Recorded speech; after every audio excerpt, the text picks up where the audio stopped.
Assalamualaikum warahmatullahi wabarakatuh. Nahmaduhu wa nusalli wa nusallimu ala rasulil karim, amma ba'd. Fa'udhu billahi minasyaitanir rajim. Bismillahirrahmanirrahim. Ya ayyuhalladzina amanu la ta'kulu amwalakum bainakum bil batil ila qalihi wa la taqtulu anfusakum. Hadirin rahimakumullah. Kembali kita bersyukur kepada Allah Subhanahu wa taala, kita telah diberi kesempatan untuk mengumpulkan kembali pundi-pundi amal, memperbanyak lagi pahala-pahala ibadah kita kepada Allah taala. Dengan Allah bangunkan kita di waktu pagi ini, Allah kasih kita kemudahan hingga kita dapat salat subuh dengan berjamaah. Alhamdulillah. Hadirin rahimakumullah. Di antara yang dibahas oleh Imam Ghazali rahimahullah dalam kitab Ihya Ulumuddinnya adalah tentang adab-adab. Etika, di mana itu merupakan kebiasaan, hal-hal yang biasa kita kerjakan hari-hari, tapi bagaimana jika kita lakukan dengan cara seperti yang Rasul contohkan, maka insya Allah bukan hanya kebutuhan kita terpenuhi, tapi juga ada pahala, dan ada pahala mengikuti sunnah Rasul sallallahu alaihi wasallam. Di antara adab-adab itu adalah adab tentang makan, adab tidur, adab istinja, adab pernikahan, adab bagaimana kita mencari kerja yang halal dan sebagainya. Hari ini kita sedikit membahas sesuatu yang ringan, yang mudah, tapi kita kerjakan hari-hari, yakni adab tentang makan. Bagaimana dan apa yang ditunjukkan oleh Rasul sallallahu alaihi wasallam dan kemudian dijelaskan oleh para ulama-ulama kita sewaktu kita makan sendiri ataupun waktu kita makan bersama-sama dengan orang lain atau keluarga kita. Bismillahirrahmanirrahim. Fima la budda lil munfaridi minhu wa huwa salasatu aqsam. Bagi orang yang makan sendiri, maka tidak lepas dari 3 bagian. Qismun qabla al-akli wa qismun ma'al akli wa qismun ba'dal firagh minhu. Ada satu bagian adab yang dilakukan sebelum kita mulai makan. Yang kedua ada adab yang kita kerjakan saat kita sedang makan. Dan yang ketiga adalah setelah kita selesai dari makan. Al-qismul awal fil adab allati tataqaddam 'alal akli wa hiya sab'atun. Adab-adab yang ditunjukkan oleh syariat yang diterangkan oleh Imam Ghazali rahimahullah sebelum kita mulai makan, ada 7 yang perlu kita perhatikan. Pertama, ayakuna ta'am ba'da kaunihi halalan fi nafsihi thayyiban fi jihati maqsabihi muwafiqan lis sunnati wal wara'i lam yuktasab bisababin makruh fi syar'i wala bihukmin hawiyin mudahanatin fi dinin ala ma sayati fi manat thayyib al mutlaqi fi kitabil halal wal haram. Yang harus kita perhatikan pertama kali adalah setelah makanannya itu sendiri adalah makanan yang halal, memang zatnya adalah halal, juga harus kita perhatikan makanan itu harus kita dapatkan dengan cara yang benar. Dalam mendapatkannya jangan sampai ada sunnah atau ajaran Rasul yang kita langgar, dan lebih bagus dengan mengambil sikap wara' atau hati-hati. Ada banyak sesuatu di sekitar kita atau makanan di sekitar kita yang katanya, yang ketika dikatakan katanya itu berarti sudah tidak jelas. Tidak jelas. Meskipun sesuatu yang tidak jelas itu kemudian tidak langsung jadi hukum haram, tetapi sifat wara' kita menuntut agar kita lebih hati-hati dan tinggalkan. Da'ma yuribuk, tinggalkan saja yang membuat kamu ragu. Maka pernah dikisahkan dalam kajian atau dalam khutbah, sudah pernah saya sampaikan bahwa ketika ada seorang sahabi laki-laki menikah dengan satu wanita sahabiyah, lalu tiba-tiba seorang wanita tua berkata bahwa kalian berdua adalah saudara sesusu. Aku pernah menyusui kamu dan dia. Laki-laki itu mengatakan, tidak, aku nggak pernah dengar itu. Artinya dia mengingkari dan tidak percaya dengan yang dikatakan oleh si ibu tadi. Tetapi meskipun hatinya tidak percaya dan belum ada kesaksian seperti yang dikehendaki oleh syariat, laki-laki ini tetap bertanya kepada Rasul sallallahu alaihi wasallam, Karena memang belum memenuhi syarat untuk dipisahkan secara syariat, maka Rasul hanya mengatakan kaifa wa qad qila. Kalau bahasa Jawanya kaifa wa qad qila, kepriye maneh wis diomongin kok. Gimana lagi udah dikatakan begitu. Dari bahasa kaifa wa qad qila artinya berarti bukan suatu keharusan bagi dia untuk tinggalin. Seandainya haram pernikahan itu, maka Rasul katakan ya sudah, berarti rusaklah pernikahan kalian. Tapi Rasul mengatakan untuk hati-hati. Bagaimana lagi udah dikasih tahu begitu. Berarti artinya irsyad petunjuknya adalah lebih baik tinggalkan daripada kamu ragu seumur hidup. Begitu pula banyak di sini kita dapati selebaran-selebaran, mungkin itu adalah benar atau sekedar permainan ya dari satu perusahaan ke perusahaan lain untuk menjatuhkan produk mereka, lalu mereka mencantumkan nama-nama itu sebagai dalam deretan nama-nama makanan yang mengandung babi misalkan. Tapi kalau kita baca, kalau udah yakin jelas itu ya, maka jelas haram hukumnya. Dan kalau belum jelas, maka itu syubhat. Maka sifat warok di sini kita tanamkan, hati-hatinya nggak usah dimakan. Hati-hatinya nggak usah dimakan. Apalagi ada sesuatu yang sudah menjadi mukhtalafi, diperselisihkan antar ulama. Maaf, mukhtalafi berarti masih ada aman-amannya, tetapi bagi yang hati-hati lebih baik meninggalkan. Sebut saja apa Bapak yang jelas dari produksinya ditulis, dari orang-orang produksi ditulis. Ini bisa membuat Anda jantungan, impoten, bla bla bla, membunuhmu bahkan. Itu satu contoh. Kalau saya katakan kepada teman-teman atau keluarga dekat, kakak adik juga, itu mah permainan dagang. Kaifa wa qad qila. Tapi gimana lagi udah dikasih tahu kalau ini benda membunuhmu. Sedangkan Allah katakan wala taqtulu, jangan kalian membunuh diri kalian sendiri.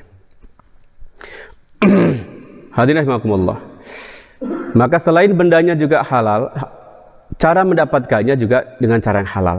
Berarti bendanya diperhatikan dulu, kemudian kedua, cara kerja kita muamalahnya pun harus benar. Ada banyak orang yang mengabaikan dalam muamalah, jual beli tidak dipenuhi syarat rukunnya, sewa menyewa pun begitu, utang piutang pun begitu. Maka berarti ada baiknya jika kita pelajari dulu apa yang akan kita kerjakan dari muamalah kita itu sesuai atau tidak dengan tuntunan Rasul dan ajarannya. Alama sayati fi manat tayyib al-mutlaq fi kitabil halal wal haram. Di mana dikatakan kalau Allah katakan makanlah makanan yang tayyib, itu artinya berarti halalan segi zatnya dan juga cara mendapatkannya. Waqad amara Allah Ta'ala bi akli tayyibi wa wal halal, di mana Al-Qur'an yakni Allah Ta'ala sudah menyuruh kita untuk makan makanan yang tayyib. Tayyib ditafsirkan dengan makna halal. Wa qaddama an-nahya 'anil akli bil batil 'alal qatli tafkhiman li amril haram wa ta'diman li barakatil halal. Dalam ayat yang tadi dibaca dalam muqaddimah ada dua larangan dari Allah. Satu, larangan dari Allah untuk kita tidak makan harta dan mendapatkan harta di antara kita dengan cara yang salah. Larangan itu pertama. Larangan yang kedua adalah wala taqtulu anfusakum. Jangan membunuh diri kalian sendiri. Ada dua larangan, kira-kira menurut kita Bapak, kalau kita cari kerja muamalah dan kemudian mendapatkan cara muamalah kerja dengan cara yang tidak baik, yang melanggar syariat, lebih parah mana mendapatkan sesuatu dengan cara yang tidak benar dengan membunuh jiwa orang? Kalau secara zahir kita melihat, waduh, pembunuhan lebih berat, begitu kan ya? Itu kelihatan menurut mata kita karena memang betul dosa besar. Tetapi untuk menunjukkan bahwa yang kamu pahami ada sesuatu yang kecil tadi, yakni mendapatkan sesuatu dengan cara yang tidak benar, itu justru di ayat didahulukan oleh Allah Ta'ala untuk menunjukkan betapa ini juga masalah besar. Maka Allah katakan, ya ayyuhalladzina amanu, wahai orang yang beriman. Di mana amanu disebut, maka berarti Allah ingin mengatakan, dengarkan kalau kalian beriman. Apa perintah Allah? Larangan pertama dari Allah, la ta'kulu amwalakum bainakum bil batil. Jangan cari kerja yang salah, mengambil harta sesama kalian dengan cara yang tidak benar. Berarti muamalahnya tidak betul. Baru Allah katakan wala taqtulu anfusakum. Fal aslu fi ta'am kaunuhu tayyiban wa minal faraidi wa usuluddin. Kalau ngelihat ini berarti artinya makanan yang halal kerja yang benar, itu termasuk jadi kewajiban dan usul dasar dalam agama. Tidak bisa dianggap enteng. Yang kedua adalah sebelum kita makan, maka seperti yang kita tahu, bukan digembor-gemborkan saat ada pandemi saja, tapi setiap hari beginilah cara dalam Islam. Ghuslul yad. Cuci tangan sebelum makan, jangan lupa. Rasulullah SAW mengatakan, al-wudu qabla ta'am yanfil faqra wa ba'dahu yanfil lamam. Wudu yang kita kerjakan sebelum kita makan itu bisa menghilangkan kemiskinan, bisa menghilangkan kefakiran. Dan wudu yang kita kerjakan setelah makan itu akan menghilangkan atau bisa menjadi obat untuk penyakit kita nanti. Jika ada yang sakit, lakukan itu dengan keyakinan. Dalam satu riwayat yang lain menyebutkan yanfil faqra qabla ta'am wa ba'dah. Wudu yang dikerjakan sebelum makan akan menghilangkan kefakiran, begitu pula yang dikerjakan setelah makan pun akan menghilangkan kefakiran. Jangan dicoba-coba, tapi diyakini. Wudu saja. Ini betul maknanya wudu yang sebenarnya, bisa jadi. Ya, bisa jadi.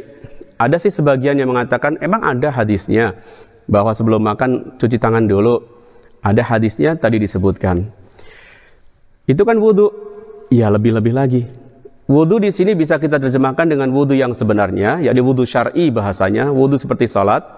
Paling tidak, wudu ketika dalam konteks seperti ini bisa kita terjemahkan dengan makna wudu khafif atau wudu ringan. Wudu ringan artinya berarti cuci tangan dan kumur-kumur. Itu namanya wudu dengan cara ringan. Paling tidak berarti cuci tangan dan kumur-kumur. Makanya Imam Ghazali rahimahullah membuat judulnya cuman ghuslul yad, mencuci tangan, walaupun hadis yang ditampilkan adalah tentang wudu. Wali annal yada la takhlu an lausin fi ta'atil a'mal fa ghusluha aqrabu ila nadhafati wan nazahah. Selain ternyata ada hikmah dan faidah yang disebutkan tadi dalam hadis, juga tentunya kita sama-sama yakin dengan mencuci tangan maka jelas akan lebih bersih dan itu lebih disukai oleh siapapun. Wali anal akla liqasdil isti'anah 'ala ad-din ibadah fa huwa jadir bi ayyuqaddam 'alaihi ma yajri minhu majra taharah minas salat. Dan juga kan kita makan itu tujuannya adalah untuk supaya kita kuat dalam ibadah. Makan, minum tujuannya adalah untuk supaya kita ada kekuatan untuk ibadah. Maka baguslah kalau seandainya sebelum makan kita mulai dengan sesuatu itu pun kita pakai sebelum kita sholat. Karena sholat adalah ibadahnya dan makan adalah menuju kepada ibadah. Ketiga, sunnah tentang makan adalah ayyudhu'at ta'am ala sufratil mawdu'ah alal ardi fahuwa aqrabu ila fi'li Rasul sallallahu alaihi wasallam min raf'ihi alal ma'idah. Kita letakkan makanan yang sudah kita siapkan untuk kita makan di atas suprah. Bahasa Arabnya sufrah Bapak ya. Kita sering sebut suprah. Apa itu sufrah? Dari kata sin fa ra yang berarti adalah perjalanan atau safar. Kenapa disebut sufrah? Karena Bapak biasa lihat di film-film jadul atau di kartun-kartun anak-anak begitu, ketika seorang musafir dia berangkat safar zaman dulu ya, maka akan terlihat di mana dia bawa tongkat karena safar ya, sunnahnya kemana-mana kita juga bawa tongkat. Lalu di ujung tongkat itu diikat dan isi ikatan itu adalah bekal makanan dia. Maka itulah yang disebut suprah. Dibawa perbekalan dengan tongkatnya, lalu ketika dia butuh makan akan dibuka kain sebagai pembungkus makanan tadi. Itulah sufrah. Kenapa dalam saat kita makan walaupun kita tidak dalam safar dan bukan zaman jadul, kenapa saat makan hari-hari di rumah juga pakai sufrah? Karena sufrah adalah safar, mengingatkan kita kepada perjalanan tadi. Seorang musafir, dia makan hanya seperlunya saja dan tujuan dia ada di depan. Maka begitulah kita sekarang sedang safar kepada akhirat. Kehidupan kita ini hanya sekedar makan minum sebentar saja. Untuk mengajarkan kepada kita setiap kali di rumah kita makan, maka mengingatkan kepada akhirat. Makan pun bisa jadi sarana belajar untuk mengingatkan bahwa kehidupan ini sementara. Kita sedang safar saja. Suprah dipakai Bapak. Ini sunnah dan jelas hadisnya.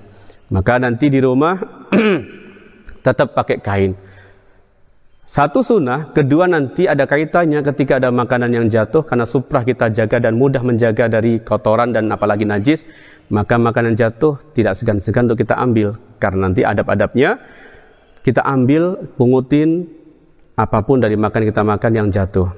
Itu kan tentunya nanti kalaupun itu sunnah, pasti kita akan berpikir kotor atau tidak, kan begitu ya. Untuk menghindari kotor apalagi najis, maka suprah digunakan. Dan ini lebih dekat kepada sunnah Rasul sallallahu alaihi wasallam, sehingga dikatakan kan Rasul sallallahu alaihi wasallam, dahulu Rasul ketika dibawakan makanan, maka beliau akan letakkan di atas lantai.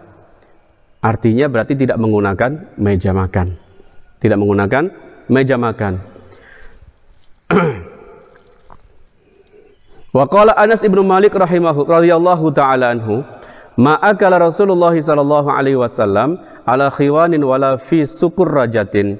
Sayyidina Anas radhiyallahu ta'ala anhu sebagai khadim atau pembantu Rasul sallallahu alaihi wasallam mengatakan bahwa dulu Rasul tidak pernah makan di atas meja makan, yakni makanannya nggak pernah diletakkan di atas meja makan. Rasul miskin kali nggak punya meja makan, atau nggak kepikiran, atau nggak bisa membuat, tidak. Itu disengaja oleh Rasul, walaupun beliau mampu untuk membuat atau membelinya tentunya. Meja apalah dan berapa harganya?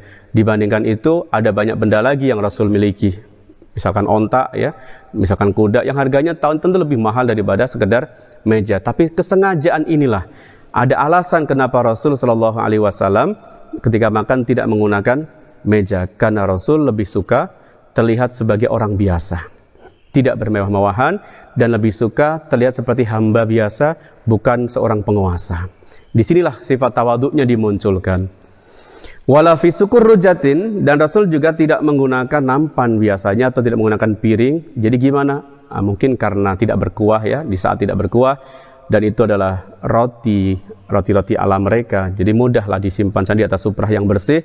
Dah mungkin kurma, mungkin susunya gelas, jadi makan yang dimaksud biasanya rotinya.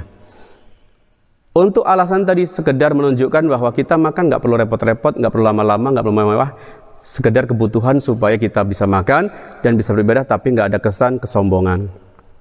Lalu ditanyakan kepada Anas sebagai rawi hadis ini, fa'ala madza kuntum ta'kulun? Kalau kalian tidak menggunakan piring, maksudnya Rasul tidak menggunakan itu dulu, lalu kalian makan gimana caranya? Qala ala sufrah, ya disimpan di atas sufrah aja begitu. Ini cerita hadisnya. Wakila arba'un ahdasat ba'da Rasulillah sallallahu alaihi wasallam. Ada yang mengatakan bahwa ada muncul 4 perkara yang baru setelah Rasul sallallahu alaihi wasallam meninggal, yang dulu tidak dikerjakan Rasul sallallahu alaihi wasallam atau tidak ada di zaman Rasul. Satu termasuknya al-mawaid atau maidah, yakni meja makan itu. Kedua, wal manakhil. Manakhil adalah terjemahnya pengayak atau saringan ya. Tepung, terigu, apapun itu, biar supaya kotoran yang kasar-kasarnya, yang jelek-jeleknya terpisah, maka suka diayakkan begitu ya, sehingga turun jatuh yang lembut-lembut. Dulu di zaman Rasul pun nggak begitu, seadanya saja. Kalau yang kotor dipunguti, batu kerikilnya misalkan, kulitnya ditiup, dah, tapi tidak diayak sampai ambil yang lembutnya, tidak. Itu munculnya setelah zaman Rasul sallallahu alaihi wasallam meninggal. Wal isnan atau usnan, dan termasuknya adalah sabun cuci tangan. Di sini isnan diterjemahkan dengan makna satu macam tumbuhan yang tumbuh di padang pasir, yang memang bahan dasar untuk pembuatan sabun. Artinya tidak menggunakan sabun. Wasyab' yang terakhir, yang keempat adalah kenyang. Kenyang itu termasuk bid'ah setelah Rasul sallallahu alaihi wasallam meninggal. Wa'lam anna wa in kulna al-akla ala sufrati aula. Tapi ketahuilah, itu kan hadis ya. Bagaimana cara ulama memaknai hadis tersebut? Maka begini penjelasan Imam Ghazali rahimahullah. Memanglah ini perkara 4 adalah termasuk sesuatu yang baru muncul setelah Rasul meninggal. Tapi ketahuilah bahwa makan di atas sufrah, kita katakan jauh lebih baik berdasarkan alasan dekat dengan sunnah Rasul sallallahu alaihi wasallam. Di bawah pakai sufrah bentangan, tidak ada meja, itu adalah lebih dekat kepada sunnah Rasul. Lalu Imam Ghazali katakan, falasna naqul al-aklu 'alal ma'idah manhyun anhu nahya karahatin aw tahrimin id lam yasbut fihi nahyun. Tapi bukan berarti kemudian kita bisa mengatakan bahwa makan di atas meja makan begini lalu hukumnya dilarang, makruh tahrim atau makruh tanzih, tidak sama sekali. Kalau mencari afdol dan terdekat sunnahnya, ya di bawah pakai sufrah. Tapi pakai meja hukumnya boleh-boleh saja, sifatnya mubah, tidak ada makruh tanzih, apalagi makruh tahrim. Tidak ada sama sekali, karena memang tidak ada dalil yang menyebutkan keharaman atau kemakruhannya. Jadi masih sifatnya mubah. Tinggal kita bagaimana, ayo menyikapi. Di saat kita harus pakai meja, silahkan. Dan di saat kita memilih untuk diri kita yang afdol, ayo turun ke bawah, mangga aja. Pakai suprah tapi di bawah juga. Wa ma yuqalu innahu ubdi'a ba'da rasul falaysa kullu ma ubdi'a manhiyan. Kalau ada yang mengatakan ini bid'ah nih, karena setiap sesuatu yang enggak dikerjakan di zaman Rasul dan muncul setelah itu maka itu bid'ah, maka Imam Ghazali katakan falaysa kullu ma ubdi'a manhiyan. Tidak setiap sesuatu yang baru muncul itu dilarang. Ada yang dilarang, ada yang tidak. Jadi tidak dikatakan semua bid'ah itu manhi atau dilarang. Balil manhiyu bid'atun tudadu sunnatan sabitatan wa tarfa'u amra minasyar'i ma'a baqa'i illatihi. Tetapi bid'ah akan dilarang adalah ketika dia secara pengerjaannya jelas melanggar syariat yang sudah ditetapkan dan akan menghilangkan perintah syariat dari Allah Ta'ala. Balil ibda' qad yajibu fi ba'dil ahwal. Bahkan lebih dari itu bisa kita katakan kadang-kadang sesuatu yang baru yang disebut dengan mubda' atau yang dibuat-buat setelah Rasul tidak ada, itu bisa menjadi sesuatu yang wajib loh, ketika memang idza taghayyarat al-asbab, ada sebab-sebab yang memunculkan itu dan merubah keadaan hingga bid'ah pun bisa menjadi sesuatu yang wajib. Contohnya apa Bapak bid'ah yang bisa menjadi wajib? Zaman ini misalkan ya, pembuatan bangunan-bangunan untuk pesantren, apalagi pesantren perempuan lagi ya. Di zaman Rasul tidak ada sama sekali. Kalau ada ashabus suffah, kita bisa sebut itu pesantren, bisa jadi. Tapi untuk putri tidak ada. Maka pesantren seperti zaman sekarang dibuat kelas-kelas sampai dengan jenjangnya 8 tahun, nambah lagi daurah hadis 2 tahun, ifta fikih 2 tahun dan seterusnya jadi MC, jadi apa namanya MALC. Wah, itu semua bid'ah. Tapi kalau memang ini jalannya, maka bisa kadang-kadang jadi wajib, karena memang jelas beda orang yang belajar dari rumah ke madrasah dengan orang yang tinggal di madrasah itu selama bertahun-tahun. Hasilnya akan sangat jauh berbeda. Nah, hal-hal seperti ini, penyebab-penyebab seperti akan menjadikan sesuatu yang bid'ah pun menjadi sesuatu yang wajib kadang-kadang. Walaysa fil ma'idah ila raf'at ta'am 'anil ardi. Sedangkan kalau kita mempelajari tentang menggunakan meja makan, maka Imam Ghazali katakan, kalau kita pakai meja makan, ini tidak ada sesuatu yang kita langgar dalam syariat, kecuali hanya sekedar naikkan piring saja, naikkan makanan dari bawah ke atas. Apakah syariat melanggar itu? Apa syariat melarang itu? Tidak ada.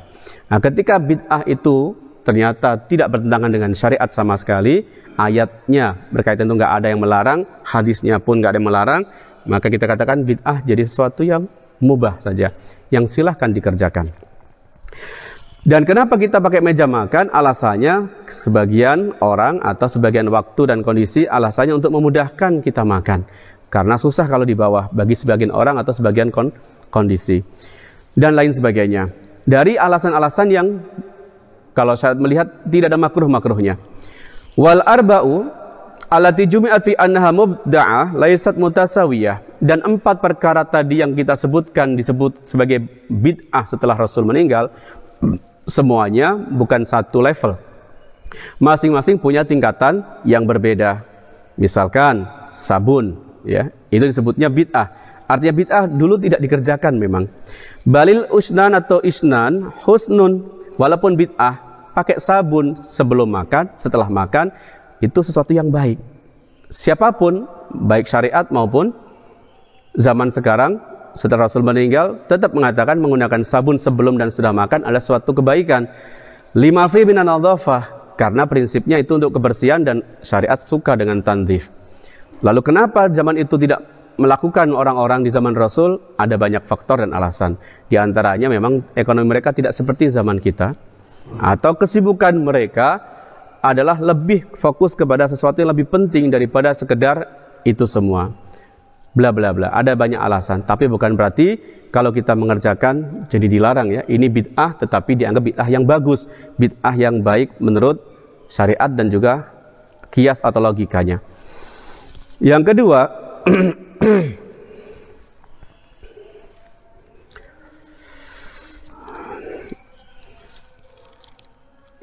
Wa amal mankhalu, sedangkan ayakan atau saringan tadi, fal maksud minhu tajyibu ta'am, yang dimaksud daripada penggunaan ayakan tentunya adalah supaya makanan bagus ya, terigunya lebih bersih dan lebih lembut. Wa dzalika mubah, dan itu walaupun bid'ah jelas boleh. Malam yantahi ila tana'um al-mufrid, selama kita katakan memang tidak membawa kepada sifat yang berlebihan dalam makanan. Berlebihan artinya sesuatu yang kita paksa-paksain, padahal sebetulnya biasa saja sudah cukup. Wa amal ma'idah fataisirul lil akli, sedangkan meja makan itu juga tadi tujuannya adalah untuk mempermudah, dan itu juga boleh dalam syariat selama tidak ada kegiatan untuk kesombongan.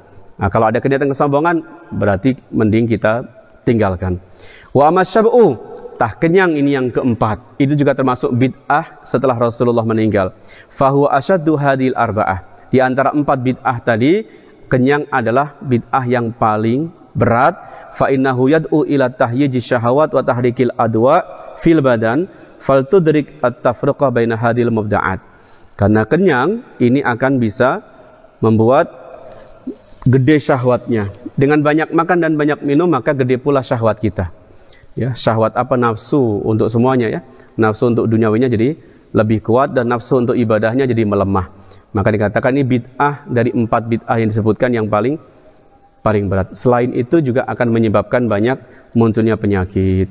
Nah, sekarang akhirnya kita pelajari bahwa makanan dimakan terlalu kenyang bukannya malah bagus, malah ternyata jadi penyakit. Yang keempat, ayyuh sinal jalsa ala sufra fi awali julusihi wa yastadimaha. Saat kita mau makan, perhatikan ada cara duduk yang disunahkan, maka kita kerjakan duduk caranya dari awal sampai dengan kita selesai makan. Kita praktekkan begitu, bukan hanya di awal kemudian selesai, tapi dari sejak awal sampai akhir selesai makan kita ambil posisi duduk yang disukai oleh Rasul sallallahu alaihi wasallam. Kadzalika kana Rasulullah sallallahu alaihi wasallam rubbama jasa lil akli ala rukbatayhi wa jalasa ala dhahri qadamai.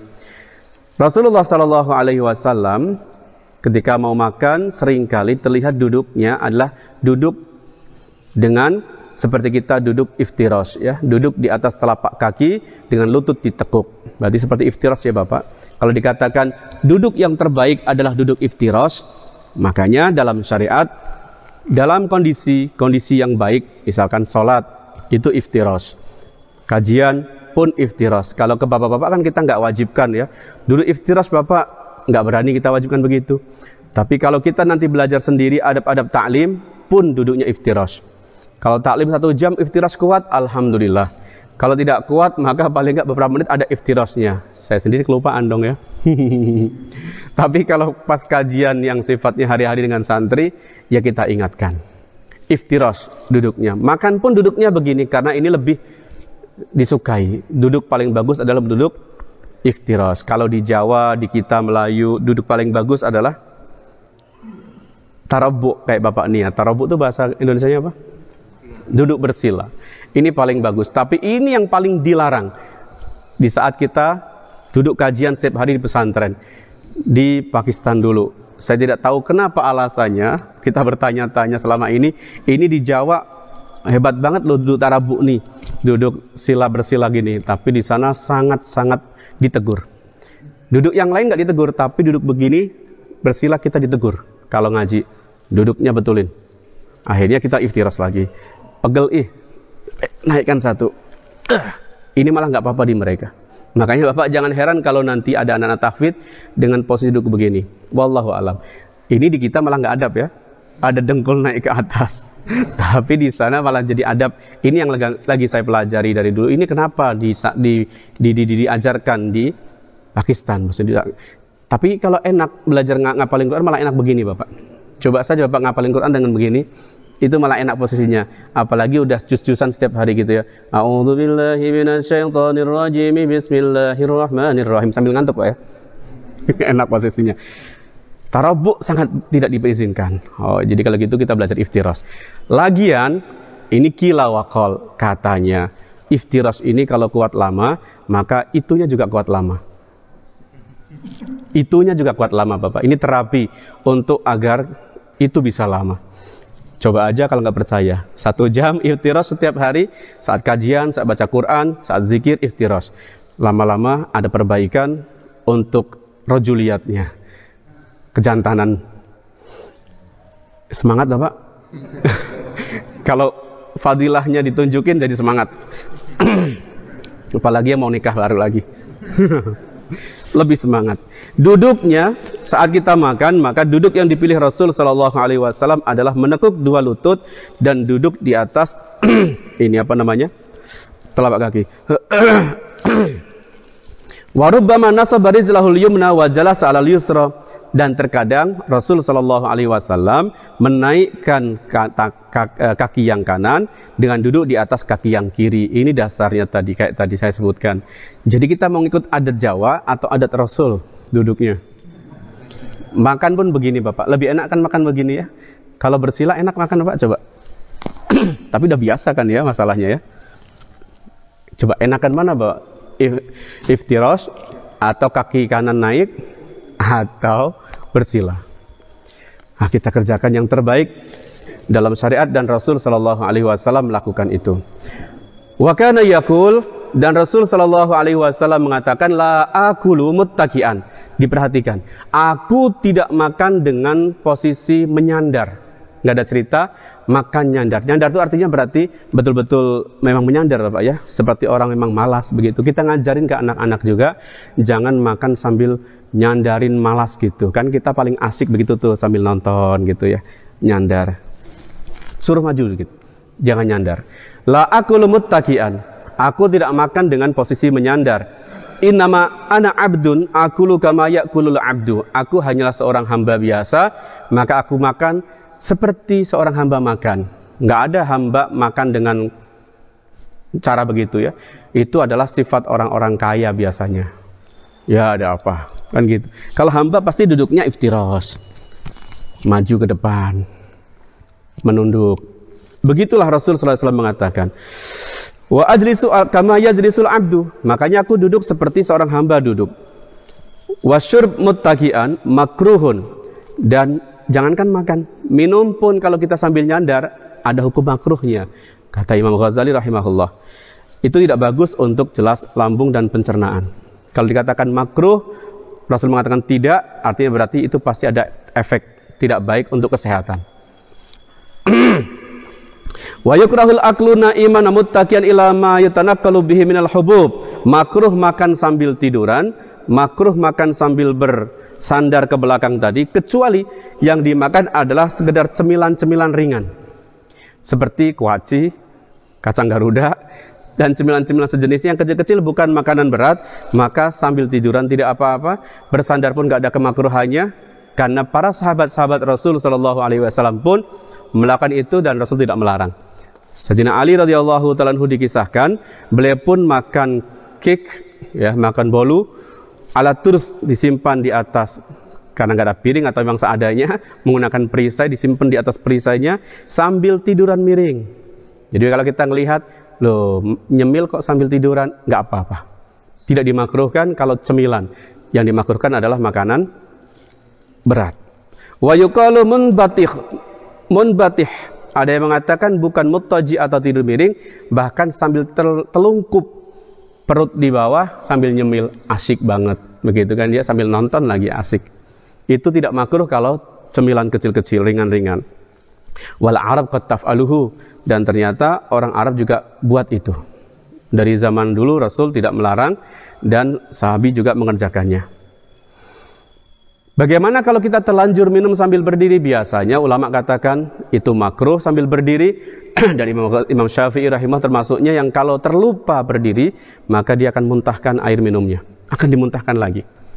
Hati-hati, pasti ketika ulama pegang sunnah begini, ada sesuatu di balik itu, ada efek yang tidak baik.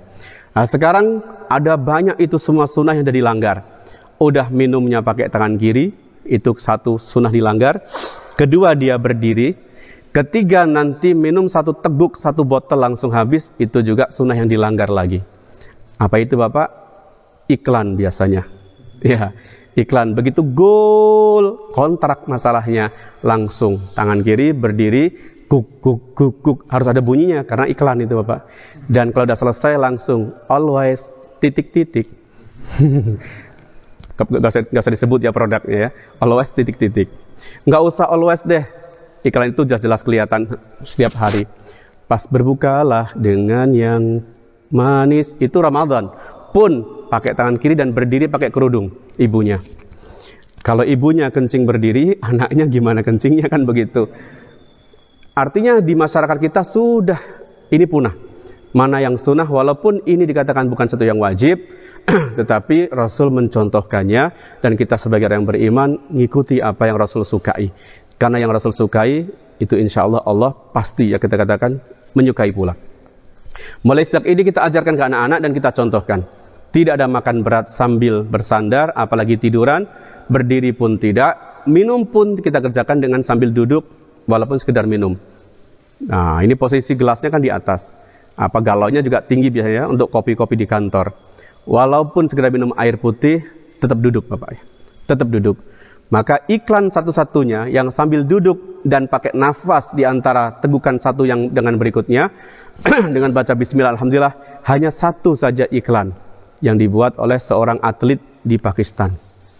Dia juara kriket, tapi karena dia sudah tahu bagaimana tatanan ajaran adab makan minum, karena dia ikut di jamaah tabligh 4 bulan yang hari-hari mudzakarahnya begitu mereka, maka dia mau dikontrak untuk produk tertentu minum, tapi dengan grupnya, dengan kawan-kawannya begitu. Begitu dia menang langsung duduk semuanya dengan cara Rasul, kemudian baca bismillah, alhamdulillah.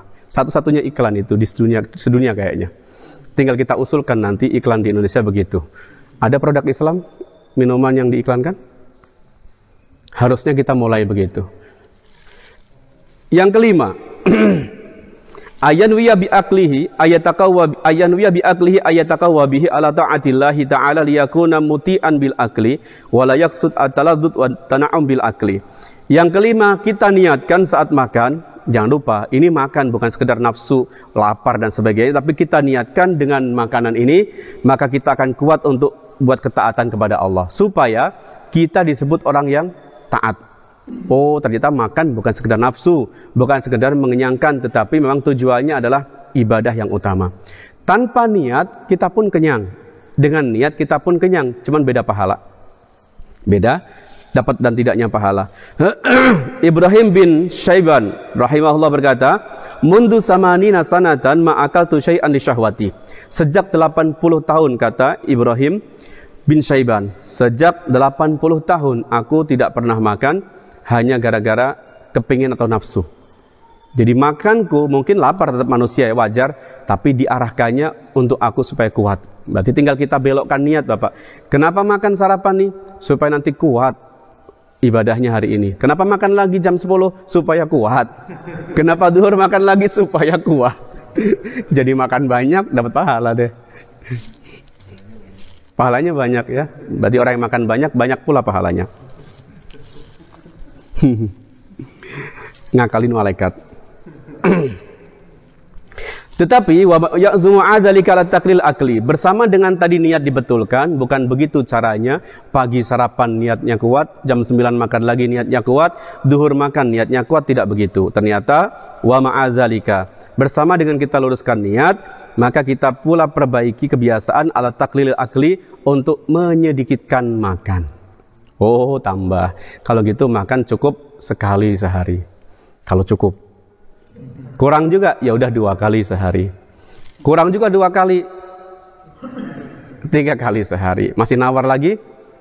Jangan berlebihan nanti ya. Kalau sampai lebih daripada 3 biasanya berlebihan. Yang ada di Arab biasanya 2 kali kan Bapak ya. Adanya apa Bapak? Adanya biasanya ghada dengan asya, makan siang dan makan malam. Iftar, sarapan sekedarnya saja kan ya. Makan adanya makan ghada dan asya biasanya, makan siang dan makan malam.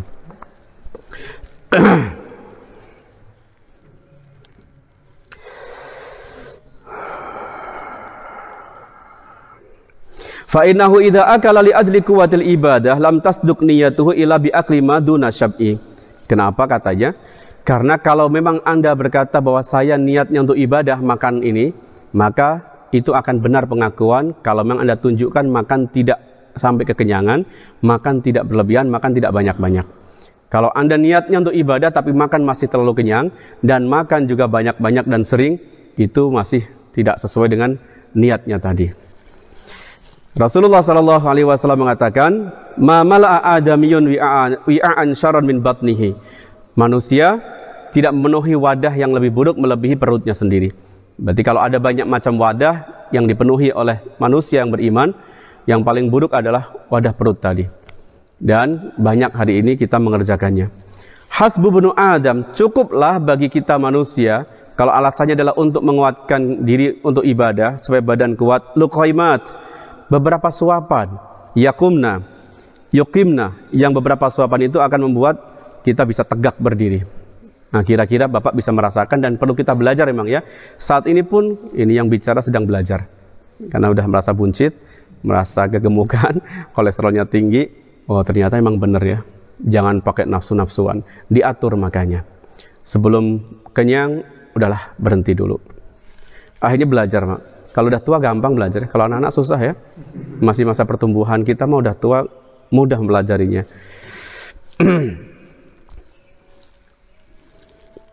Fa inna syab'a yamna'u minal ibadah. Karena apapun alasannya, kalau kita kenyang, tetap itu justru melemahkan ibadah kita. Kalau kita bilang kuat nanti tidak bisa. Kenyang justru akan melemahkan ibadah. Wala yuqawi 'alaiha. Tidak akan bisa lebih kuat ibadah kalau kita kenyang, apalagi kekenyangan. Fa min darurati hadhihi niyat kasru syahwat wa isarul qana'ah al-ittisa'. Jadi yang harus ada dengan keniatan tadi adalah yang kita buktikan, kita lebih mengutamakan qanaah, menerima alal ittisa' daripada mencari-cari dan memperbanyak makan. Udahlah yang ada aja segitu. Ada telur dimakan telur, ada ayamnya sama ayamnya gitu ya. Ada daging sama dagingnya, qanaah itu Bapak. Yang ada dimakan. Tidak begitu, itu orang-orang guyonan. Artinya berarti cukup segitu ya sudah. Cukup segitu ya sudah kita terima, tidak lagi ditambah-tambah yang nanti jadi kekenyangan dan berlebihan. Keenam, ayarda bil maujud minar rizki wal hadir. Saat kita sebelum makan, maka ayo kita perbaiki hati kita, bagaimana kita ridho kepada Allah Ta'ala, apapun yang Allah kasih kepada kita, yang ada di depan, kita terima saja.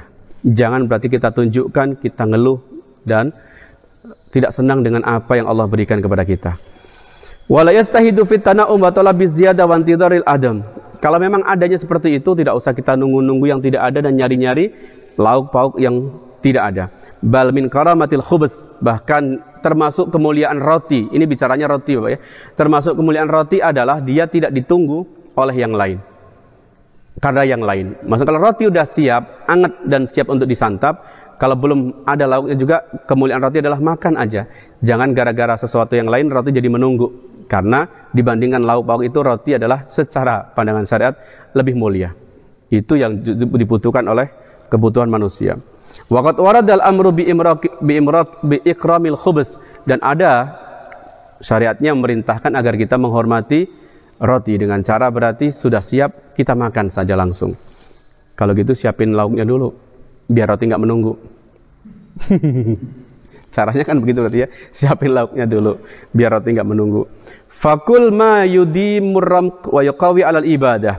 Berarti makanlah apa yang bisa menguatkan jasadmu dan juga bisa menguatkan kamu untuk ibadah. Fahuwa khairun kasir la yambaghi ayustahqar. Roti atau gandum ini Bapak punya kebaikan yang banyak. Bahasa kasarnya diberkahi, ya, bahasa syariat diberkahi dan dimuliakan, yang tidak pantas untuk dihinakan. Dan termasuk menghinakan roti tadi bahasanya adalah kalau sudah siap, jangan dibuat berhenti dan dianggurkan karena menunggu yang lain.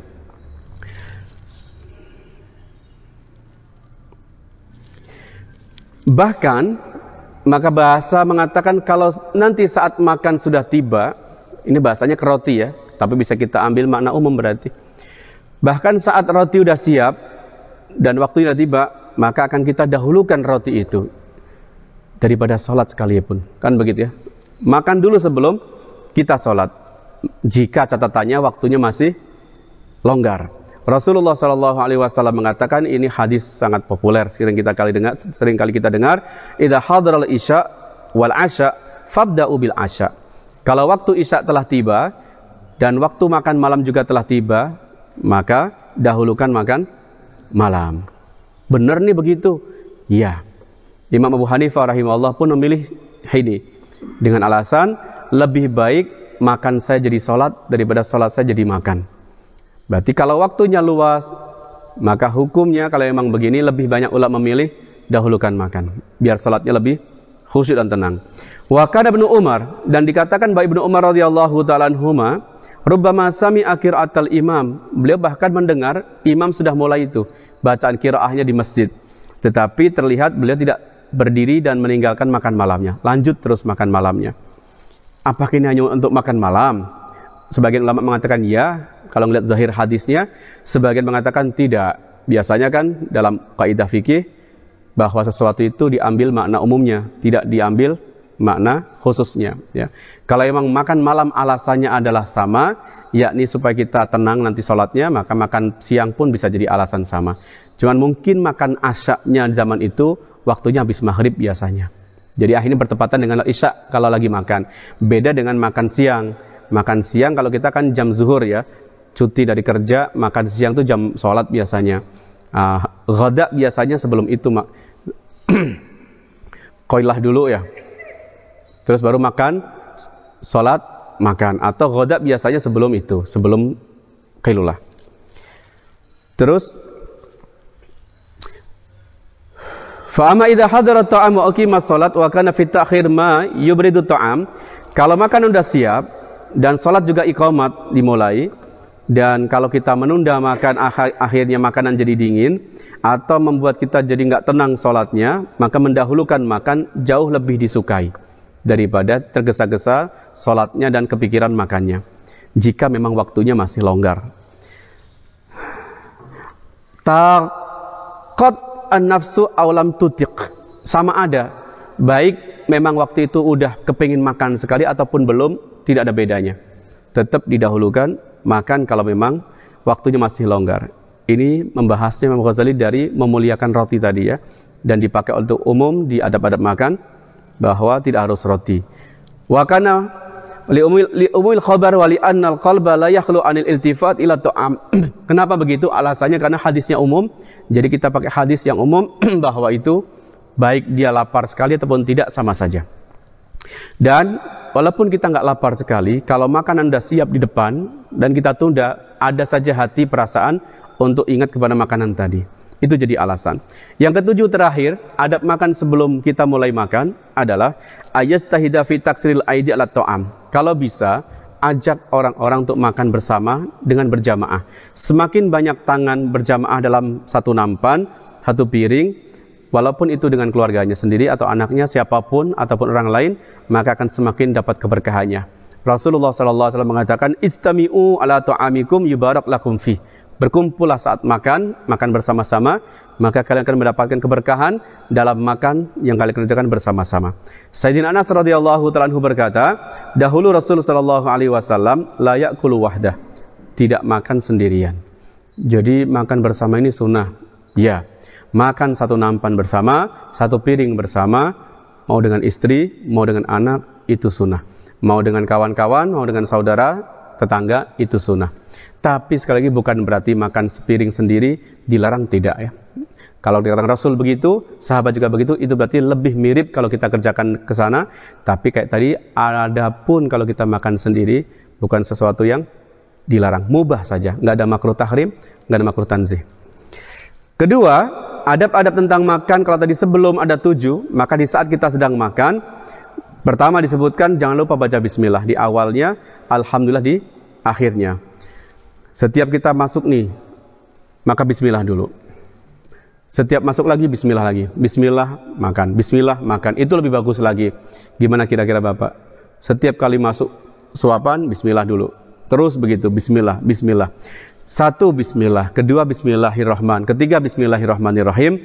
Dan biasanya kalau terlupa ya, kita baca di tengah-tengah. Bismillahi awalahu wa akhirahu. Atau bismillahi fi awalihi wa akhirihi. Supaya ada keberkahan dalam makanan.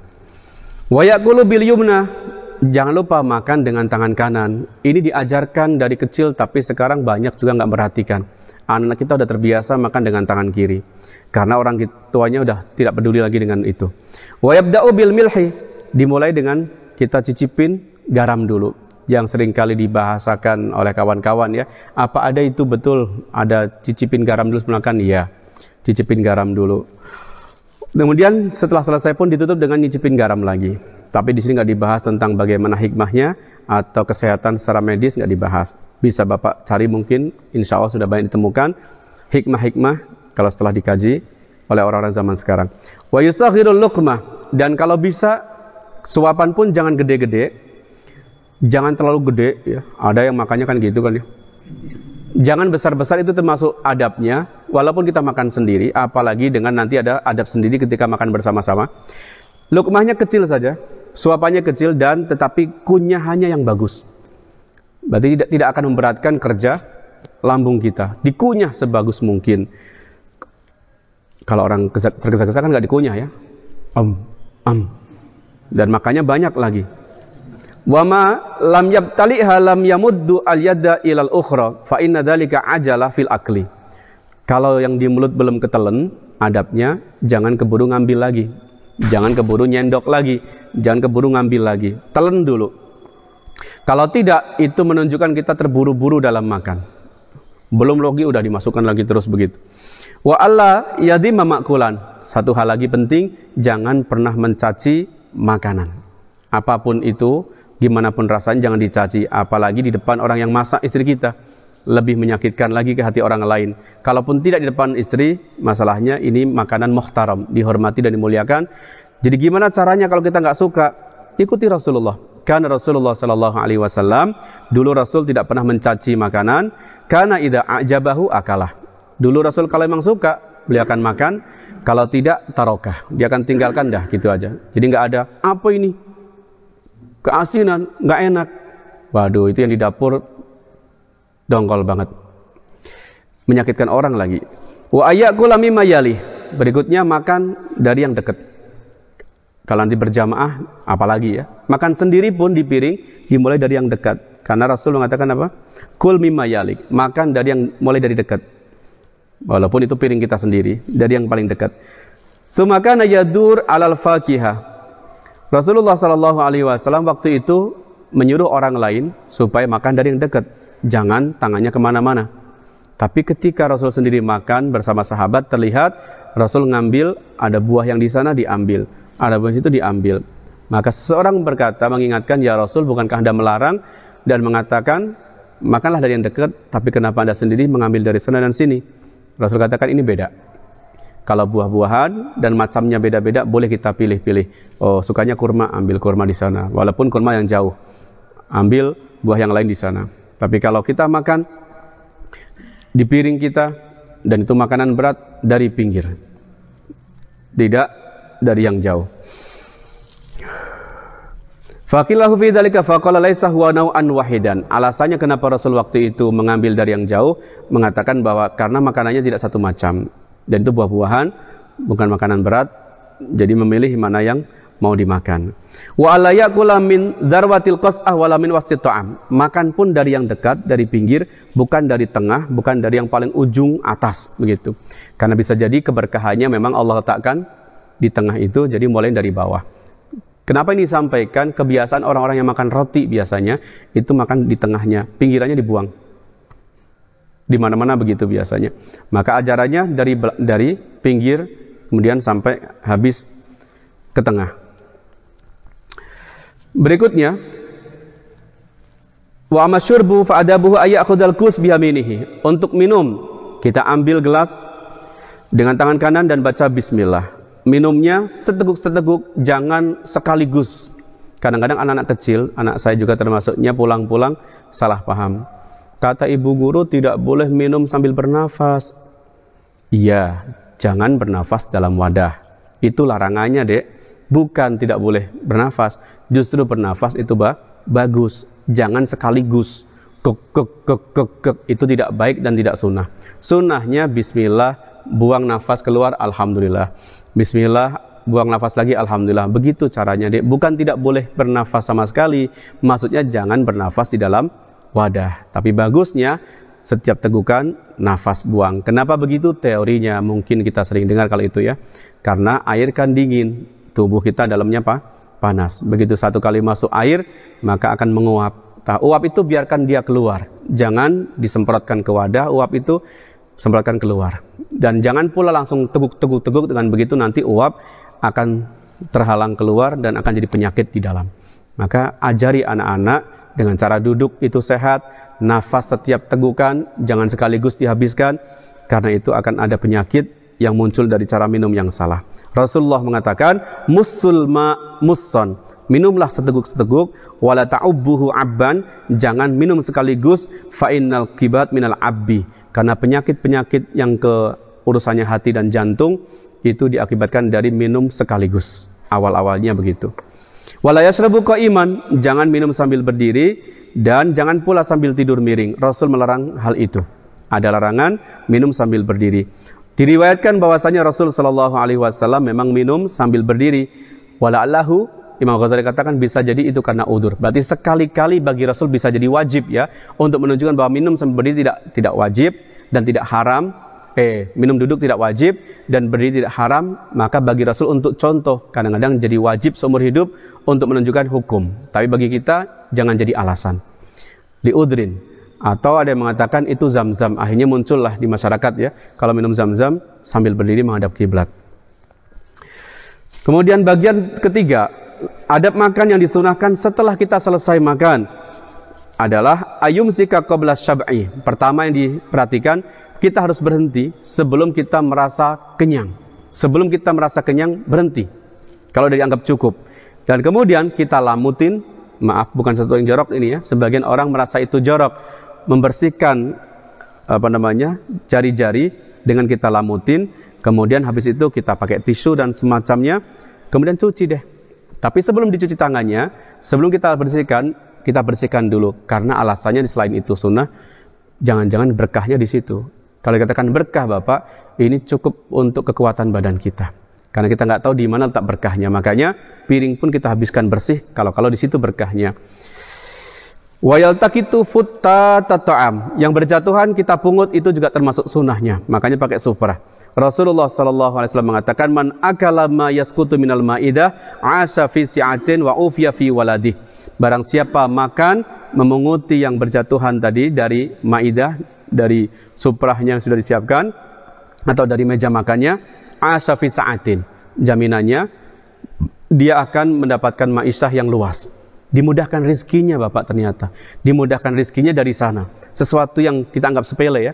Wa ufiya fi waladi, dan Allah akan beri penjagaan untuk anaknya, tidak gampang sakit. Oh ternyata malah ke anak akhirnya, ke rizki urusannya, ke kesehatan anak juga urusannya, hanya gara-gara kita peduli yang jatuh kita ambilin, kita pungutin, kita makan.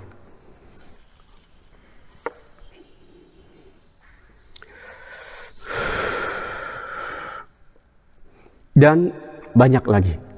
Sedikit saja tambahannya di luar itu. Yang kedua adalah fi ma yazidu bisababil istima'. Kalau tadi itu makan kita waktu sendiri, ada sebelum dan ketika dan setelah adab-adabnya. Dan ketika kita berjamaah, maka dikatakan kita ambil ringkasnya saja. Imam Ghazali katakan ada hal-hal yang harus kita perhatikan saat kita berjamaah, karena kita juga sering ya. Dan ini ternyata kadang-kadang berseberangan dengan pikiran kita, berseberangan dengan kebiasaan kita. Maka kita akan mulai bagaimana yang bagusnya secara syar'an. Pertama, alayab tadi abito'a wa ma'ahu man yastahiqut taqdim. Jangan kita mulai lebih dulu makan kalau memang ada orang yang lebih prioritas daripada kita, karena usia, tua, atau karena kedudukan dan lain sebagainya. Keutamaannya lebih dari kita, maka kita nunggu dia dulu. Itu adab kalau makan bareng-bareng. Yang kedua, ala yaskutu ala ta'am. Ketika makan bersama, sunnahnya jangan diam. Berarti ngobrol cerita tentang kebaikan, cerita-cerita yang baik-baik diobrolkan saat sedang makan, bukan diam. Ketiga, ayarfika birafiqihi fil qas'ati fala yaqsud ayyakula ziyada ala ma ya'kuluh. Perhatikan teman-teman kita yang makan bareng-bareng dengan kita, jangan sampai kita makan lebih dari orang lain. Fa inna dzalika haram, bisa jadi haram nanti ilam yakun muwafiq li ridha rafiqihi, kalau memang kawan-kawan tidak ridha dengan itu. Kalau ini masalahnya ada hak bersama misalkan ya, ada hak bersama. Ada hak bersama dan kita lebih banyak dari mereka, bisa jadi sampai ke haram ya. Bal yambaghi ayyak sudal isar. Bagusnya berarti kita utamakan orang lain. Wala ya'kulu tamratain fi daf'atin, dan jangan makan kurma 2 sekaligus. Kecuali minta izin ke temannya, boleh enggak nih sekaligus 2 nih? Kalau tidak, berarti kita melebihi orang lain dan berlebihan melebihi cara orang lain. Kecuali kita minta izin dan kecuali sama-sama begitu semuanya. Fa in qallala rafiqahu nasyatahu. Dan kalau kita lihat orang lain kok kelihatannya makan sedikit, anjurannya adalah kita semangati dia. Semangati dia, suruh dia makan dan katakan kul, silakan makan, santai saja makan. Tapi 3 kali saja anjurannya, jangan lebih dari 3 kali karena itu akan memaksa bahasanya. Cukup 3 kali, silakan dimakan. Ngobrol lagi, ayo makan. Sampai 3 kali udah cukup. Karena ketika bicara dari hadis umumnya ya, Rasul biasanya tidak lebih dari 3 kali. Diulang sekali, 2 kali, 3 kali, maka itu pun dimasukkan ke ini. Kalau mempersilahkan orang makan pun udah 3 kali saja. Jangan lebih dari itu. Yang keempat, alla yuhawija rafiqa ila ayakulahu kul. Kalau kita di posisi makan, maka jangan membuat orang lain terpaksa menyuruh kita makan. Ini kan kita suka malu-malu begitu ya. Ayo makan. Ya. Ayo makan. Nggak bagus. Biasa saja. Itu namanya tidak takaluf. Kalau memang kita disuruh makan dari awal, silakan makan saja. Jangan maksa orang lain terus mengatakan, ayo makan. Itu tidak bagus. Adabnya, etikanya berarti justru nggak usah malu-malu. Kalau memang sudah disiapkan, makan saja, minum seperti yang sudah disiapkan oleh orangnya. Ahli adab berkata, orang-orang yang makan, yang paling bagus cara makannya adalah orang yang tidak memaksa orang lain untuk melihat kita dan menyuruh kita agar kita makan dan membuat mereka terpaksa harus menyuruh kita berkali-kali. Jadi berarti udah sewajarnya saja. Dan para sahabat dikatakan dulu para sahabat adalah orang-orang yang tidak takaluf. Takaluf itu mengada-ngada ya. Ketika disuruh makan ya makan, ketika ada tamu pun tidak diada-adakan, seadanya. Tidak dipaksa-paksain. Jadi seadanya saja. Tidak dibuat-buat. Yang kelima, mencuci tangan di wadah bekas makan, di piring berarti ya, atau di nampan, itu tidak apa-apa.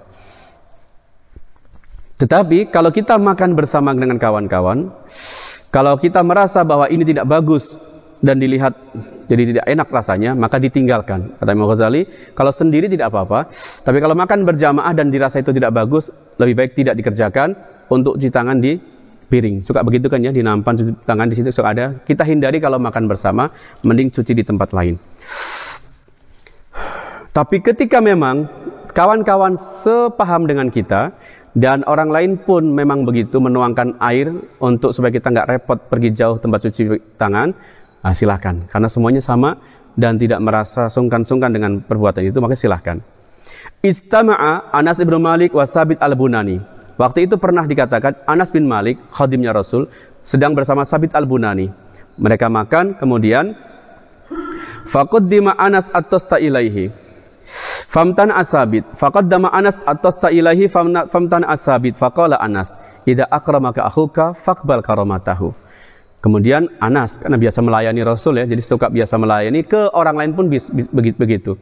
Akhirnya setelah makan, Anas menyodorkan bekas wadah makanan tadi. Ini cuma berdua ya. Silakan cuci tangan di situ. Sabit Bunani katakan tidak. Barulah Anas radhiyallahu mengatakan, idza akramaka akhuk, ketika ada saudaramu, kawanmu menghormatimu, ikram dengan kamu, terima penghormatannya. Ini aku sedang mau melayani kamu. Artinya berarti kerjakan saja. Kalau memang berdua, itu rumah dia misalkan, dan dia nggak merasa jijik dengan itu, biasa saja. Ikuti saja gimana orang itu.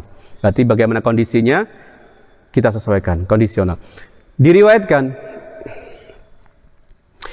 Ana Harun ar-Rasyid da'a Aba Muawiyah ad-Dharir fasabba ar-Rasyid ala yadihi.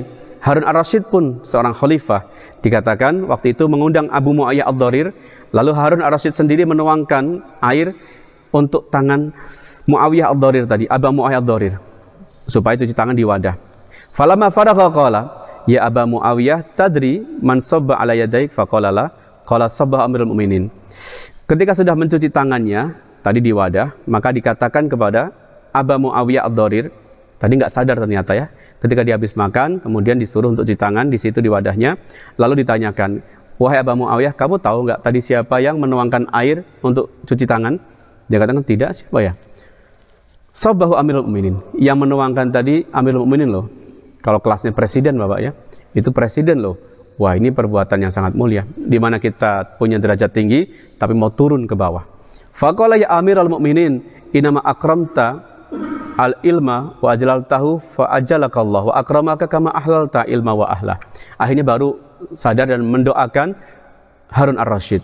Wahai Amirul Mukminin, kamu buat ini semata-mata untuk menghormati saya dan ilmu saya, maksudnya ya, kamu menghormati saya, artinya ilmu saya, semoga Allah pun memuliakan kamu sebagaimana kamu memuliakan orang-orang yang berilmu. Berikutnya, keenam, Allah yandura ila ashabihi. Saat kita makan bersama, anjurannya jangan nengok atau melihat orang lain. Ngobrol-ngobrol biasa, tapi jangan tengokin, pendelikin. Wala yuraqibu aklahum. Jangan diperhatikan gimana makannya, itu makannya kok begitu, makan banyak banget. Fayastahyun, menyebabkan dia malu. Bal yaghuddu basara anhum. Ngobrol kan enggak harus tatap-tatapan ya. Ngobrol saja saat makan bersama, tapi tundukkan pandangan dan sibukkan mata kita dengan diri kita sendiri. Wala yumsik qabla ikhwani. Dan adabnya, jangan kita berhenti sebelum kawan kita selesai. Ternyata begitu. Jangan tinggalin sebelum kawan kita selesai. Jadi kita terpaksa duduk. Makan aja terus sambil makan bersama sampai habis. Karena kalau kita tinggalin sebelum mereka selesai, membuat mereka canggung akhirnya. Saya sendirian nih makan. Jadi nggak enak. Jadi etikanya adalah jangan kita tinggalin. Walaupun kita udah kenyang, biasanya kita duduk saja. Silakan teruskan, saya izin udah kenyang. Tapi jangan tinggalin. Sunnahnya gitu. Tetap bersama dia supaya dia nggak canggung. Bal yamuddul yad wa yaqbiduha wa yatanal qalilan. Kalau mau caranya berarti ada. Kalau kamu tahu bakal makan sedikit dan bagusnya adalah kamu tidak pergi sebelum orang lain selesai, maka dari awal adalah makan dikit-dikit. Dikit. Biar terlihat lama. Tapi kamu tidak beranjak sampai dengan kawan-kawan selesai. Dan ternyata fa'ala dzalika katsir min sahabat. Sahabat-sahabat Rasul ternyata begitu ketika cara makan mereka berjamaah, mereka pilih makan dikit-dikit ketika merasa nanti akan lebih dulu selesai supaya yang lain tidak merasa enggan. Falya'tadir ilaihim daf'anil khajalati anhum. Kalaupun tidak, maka bisa kita minta izin supaya mereka enak. Teruskan saja ya, saya minta izin. Yang ketujuh, alla yaf'ala ma yastaqdiru ghairuhu fala yanfut yadahu fil qas'ah wa la yuqaddim ilaiha ra'sa indawat ilqma fi fihi. Ketika makan bersama, hindari perbuatan-perbuatan yang mungkin kita anggap biasa tapi itu bisa membuat orang lain tidak suka. Di antaranya misalkan, maaf ya, kalau pakai tangan kan begitu ya, suka ada, itu kadang-kadang membuat orang lain tidak suka. Dan kalau kita di pesantren, kecil dengan besar kadang juga diajari oleh yang gede gitu ya. Kalau ada teman yang lagi makan, Dek, maaf, jangan meludah, gitu kan ya. Kadang-kadang kita lupa loh saat saking akrabnya dengan orang lain begitu ya. Saat makan, maaf, israng-isring begitu ya, sampai mengeluarkan suara yang kadang-kadang orang nggak suka. Dan ini hal-hal kecil sepele tapi ternyata sangat dilihat oleh syariat. Jadi berarti terpaksa harus begitu, menjauhlah dikit. Kemudian diantaranya lagi adalah kalau lagi makan, jangan majukan kepala saat memasukkan makanan ke mulut di atas wadah itu kalau memang ini dirasa tidak mengenakkan kawan-kawan. Berarti caranya bisa dijauhkan. Dan kalau takut jatuh bisa pakai tangan kiri disimpan biar nggak jatuh kemana-mana. Hindari hal-hal yang membuat orang lain tidak suka dengan cara kita. Hadirin rahimakumullah, maka itulah sedikit tentang adab-adab makan yang kelihatannya itu sudah sangat hal yang biasa, tapi yang kita inginkan adalah kita mengerjakannya. Bagaimana kita hidupkan. Maka judulnya Ihya Ulumuddin adalah menghidupkan ilmu-ilmu agama dari yang mulai sederhana sampai yang paling penting. Dari ibadah dibahas oleh Imam Ghazali sampai ke muamalah dibahas, munahakat dibahas, dan bahkan sampai urusan hati, iman semua dibahas karena ini adalah menghidupkan ilmu agama. Semoga Allah Ta'ala berikan kita taufik. Dari yang terkecil kita bisa amalkan sampai yang terbesar, dan kalau kita niat untuk mengamalkan sunnah dan menyampaikannya, maka kita dianggap untuk menghidupkan ilmu agama. Barang siapa belajar dengan niat untuk menghidupkan agama, maka nanti di akhirat dia dan anbiya derajatnya hanya selisih satu saja. Jadi niatnya kita belajar adalah liyuhya bil Islam, untuk menghidupkan Islam kembali. Walaupun segini-gini ini Islam, maka insya Allah di akhirat nanti derajat kita adalah hanya beda satu dengan para anbiya. Bagus Bapak. Maka jangan anggap ini hal yang biasa, tapi anggaplah ini sesuatu yang disukai oleh Allah Ta'ala dan itu besar. Ajarkan ke anak-anak meskipun terlihat sepele. Wallahu a'lam bishawab. Wabillahi taufiq wal hidayah. Wassalamualaikum warahmatullahi wabarakatuh.